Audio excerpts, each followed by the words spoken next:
access granted. What is up, you guys? Welcome back to another video tutorial. Today's video is going to be a part 2 on how to use NikeShoeBot, since I've been getting a ton of requests on some suggestions that I didn't go over with the first part, so I'm going to be showing you guys now. Anyways, guys, thank you guys for liking and watching my video. I've gotten a lot of support on the first video that I made, so I'm hoping that this second video can give you guys more advice and a more detailed look on how to use NikeShoeBot, or answer any more questions that I wasn't able to answer in the first video. If you guys enjoyed my video, make sure you guys hit the like button and subscribe if you are new to my YouTube channel. And most importantly, if you guys enjoy watching my videos, make sure you guys put on the bell notification on, so every single time I make an upload, you guys are notified. Anyways, guys, enjoy the video, and here we go. So the first thing that you want to do is actually go to google.com. You're going to search on AWS. Once that's there, you're going to click on Amazon Web Services. And the next thing that you want to do is go on the top right and click create an AWS account. Once that's done, guys, you want to go ahead and put in this information: your email address, password, confirm your password, and then your AWS account name. You want to make sure you write this down on a second piece of paper, because you are going to need that later down the road. So I already put my information. I'll put continue. We're going to do personal use, since you guys are only using this for a personal. You're not using the professional version, which I don't require any of you guys to do. And then obviously put in this information, and then click create account and continue. Once you guys continue, they obviously want to have your credit card and debit card on file, due to the fact that when you are running an AWS server, they're going to be charging you by the hour. I don't remember what the actual cost is for the hour, but I think it's like $5 or $10, maybe even less. I can't really remember, guys, but yeah, so make sure you guys are actually paying attention to that, so you guys aren't getting overcharged or don't have your server running, because if you have it running and you're away from the computer, you will be charged for the amount that you have. So please keep that in mind when you guys are using any type of server with AWS, that you want to make sure that when you are running the server, you are on the actual computer, or have someone at home who can turn it off for you when you are done. Because if you don't have it turned off and you have it running on your computer and you're MIA, you will be charged every single minute that you have on there, guys. And I'm saying this because I have gotten charged hundreds of dollars because I haven't turned it off and stuff like that. So I'm trying to save you guys from having the same mistakes, so please keep that in mind. And yeah, so once that's done, putting your credit card or debit card information, you're gonna click on verify and add. So once you click on to the next one, they're going to ask you to verify your identity by either A, sending you a text message, or giving you a voice call. What I recommend you guys doing is always get a text message. So go ahead and put in your cell phone number there, then put in the security check, or you can refresh it if you can't read it to get a new one. So I'm going to do this really quick, and then I'm going to put send SMS, which will verify my thing. And so once you put send SMS, you should get a text message on your cell phone number, and you're going to go ahead and click on that. Verify code, and then voila, your identity has been verified successfully. And then click on continue.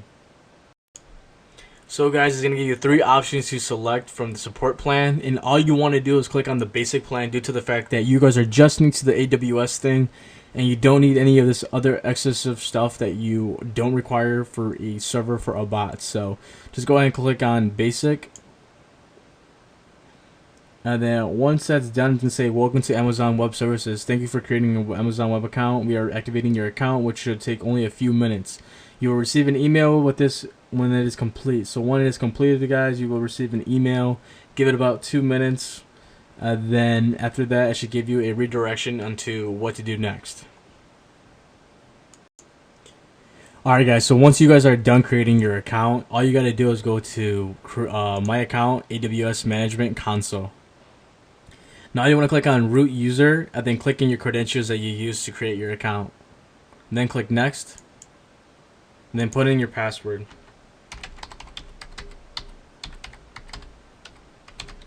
Then press sign in. So once you are signed in, guys, you're going to go and click on all services right here, and you're going to click on EC2. So once you guys get into EC2, you want to go to launch instance, and then click on launch instance again. So once you guys are on here, you want to look for the 2016 Windows Server base model, okay? So where is it? Okay, here's a base model right here. So you want to click on the 64-bit one and click select. Once that is running, guys, you're gonna have different variations on what to use. Now the ones that I like to use would be the M4AD2XL right here. I like to using the 8 CVCP or 8 vCPU one, as well as the memory right here. The higher the vCPUs and the memory, the better chance that your server's gonna be a lot better than the others. Obviously, the more higher that you go, the more expensive it is going to be running, you guys. And like I said, they do charge you by the hour. And in order for you to check to see how much they charge you, you want to go on the top right and then click on my billing dashboard. And it'll give you the amount that they have pretty much charged you while you're using the server. So for this prime example, I'm going to be using this one since this is the one that I do use. Or I use the 4 and 16 one. So I'm going to go ahead and use the 8x32. And click review and launch. It's going to give you this because obviously they're charging you, so don't worry about that. And then just going to click on launch. Now once you get to here, guys, you want to click on create a new key pair. Name it whatever you want, but make sure when you download the key pair that you have this file saved in a private place where you won't lose it. So for this example, I'm going to go ahead and call it SellSneakerz main. Now I'm going to click download key pair. Click on OK if that happens. I'll then go on choose an existing key pair. I'll then click on SellSneakerz main, which was the one that I created, and then say I acknowledge that I have access, and then click launch instance. So once that is done, it's gonna say this: your instance is now launching. You're gonna click on the bottom right and click view instances.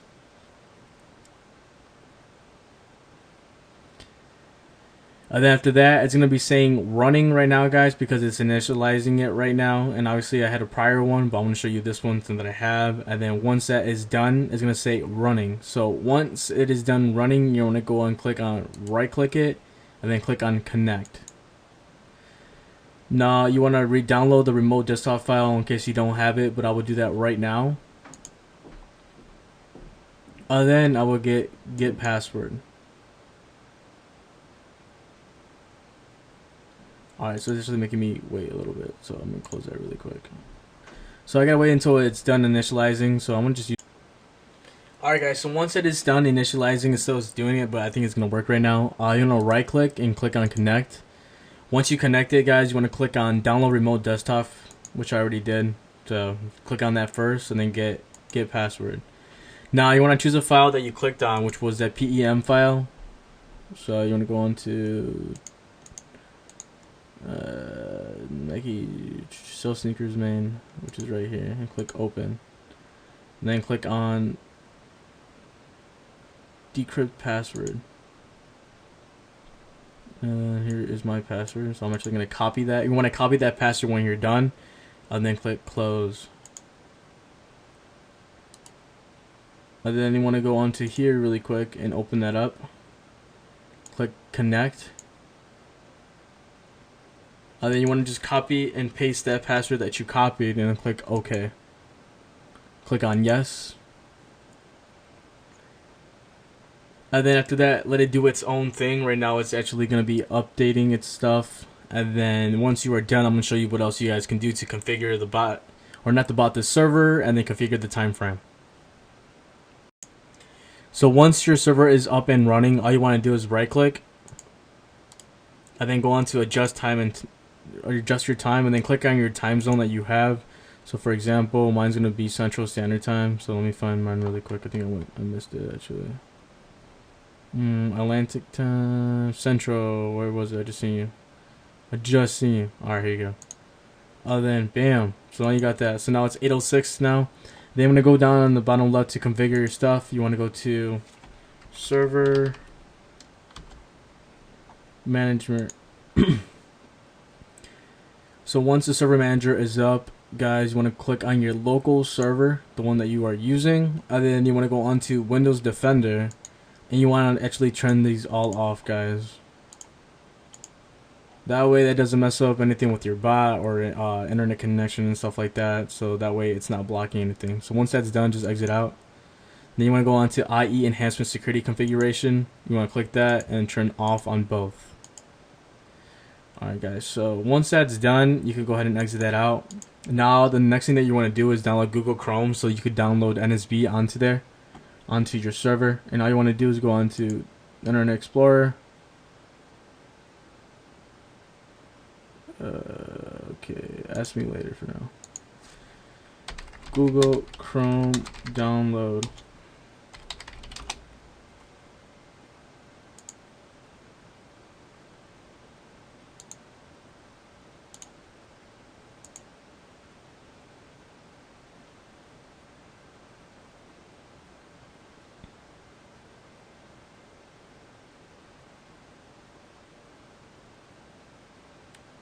So once that is downloaded, now you have Google Chrome and it should be on your desktop now. Now in order for you to get NSB on here, all you want to do is first is minimize this right here. After that, you want to go onto your NSB thing right here. Open NSB because it's on your local host right now, obviously. And all you want to do is go to my profile, and then bottom right it's going to say deactivate. And then you're going to click on yep. So obviously here's license key and the activation key token that you gotten in the email and stuff like that. All you want to do now is go to the backup links right here on NSB. Click on one of these, doesn't really matter. So I'm going to use this one for an example. And I'm going to put copy link. I'm going to go back onto the server. Okay. Go onto here and put paste and go. Now it should be downloading. No, it is downloading right here.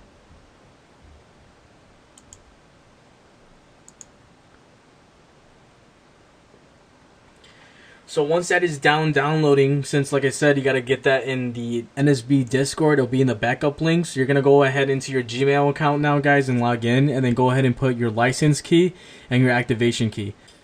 Now, guys, when you guys have NSB located and downloaded onto your thing and you put your token information and all that stuff, unfortunately, all your billing information as well as your CAPTCHA stuff will all be deleted. So you guys will actually have to go ahead and import it. I think you could have imported it and stuff like that, but I totally forgot to do that before I even did this tutorial. But that's fine because, you know, I got time to just go ahead and put all that stuff back. But this is what it's gonna look like, guys. And obviously it's gonna say no items copied yet since I deactivated it. But now that's on the server, guys, like I said, it increases your chances onto actually doing better.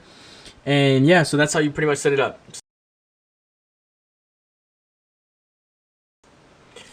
Alright guys, before getting straight into this video, make sure you guys watch part 1 on this video to make sure you guys completely understand NSB. The second video tutorial is going to be basically the things that I didn't go over after, or people that suggested some things that I should go through. So first things first, guys, obviously you're going to buy NikeShoeBot right here. You go to NSB or NikeShoeBot.com, which will be located down in the description below. Then once you're done buying it, a lot of people actually requested to ask, well, how do I actually obtain the Discord on the NikeShoeBot? And so when you first purchase NikeShoeBot, you'll get a confirmation email that looks something similar to this. So once you get that, it's going to show your key. I'm going to blur out my key and stuff. Then you want to go onto your Discord. Click on the link that they gave you actually in the email. They should give you like an email. It says join now right here for the Discord. So you click on join now, and then after that it opens up Discord.